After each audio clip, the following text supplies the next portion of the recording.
Good morning, I'm Nivareti Manu, and this is your morning news fix for Friday, 22nd of November. In this update, belief the government needs to tackle knife crime after a security guard was stabbed in the neck in Auckland's Newmarket.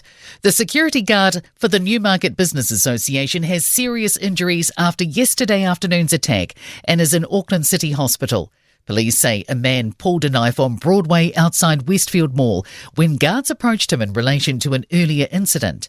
Newmarket Business Association Chief Executive Mark Thomas says the rise in recent knife crime around New Zealand is concerning. In Wellington, they need to look at some of the sentencing around knife crime and really ramp up some of those charges.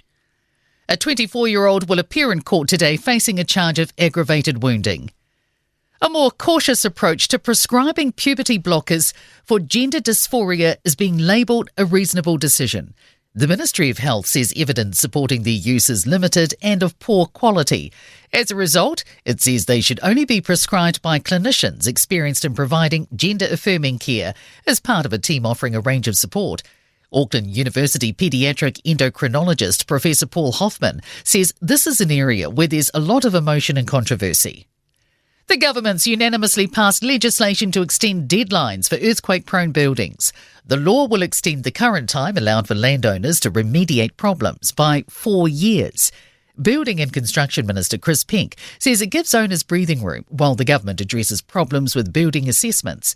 But he says the real-world problem of earthquakes remains. For those who are able to get on and do work to strengthen the buildings should go ahead and do that. But in the meantime, help is on its way. We're going to end up with a good, sensible set of rules. A warning, things will only get worse for dementia patients if New Zealand's broken aged care system isn't fixed. Psychiatrist for the elderly, Dr. Daniel Allen, who works in Southland, says a lack of options means he's forced to use sedative medications on patients with dementia. Alzheimer's NZ Chief Executive Catherine Hall says people living with dementia have been let down by the system for far too long. The business community is looking forward to hearing how the government will manage its relationship with the US as it prepares to deal with another Donald Trump presidency. A US business summit is being held in Auckland today. It will feature talks with Prime Minister Christopher Luxon, Trade Minister Todd McClay, US Ambassador Tom Udall and New Zealand business leaders. Wellington City Council's new Crown Observers out of action, coming down with COVID just days before a crucial meeting. As the council prepares to vote on projects to cut from its long-term plan, Lindsay McKenzie's caught COVID but says that he'll be back in time for Tuesday's vote.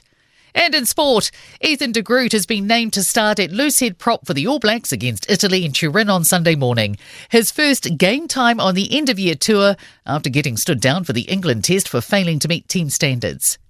A basketball thriller in Manila has gone the way of the Philippines, beating New Zealand 93-89 in the Asia Cup qualifying game. The Viva Las Vegas tour is ramping up for the Warriors as the club prepares to join the NRL season-opening trip to Sin City for a match against Canberra on March 2nd. I'm Nivareti Manu and that's your latest news fix. We'll be back with the next update at midday from the Newstalk ZB newsroom.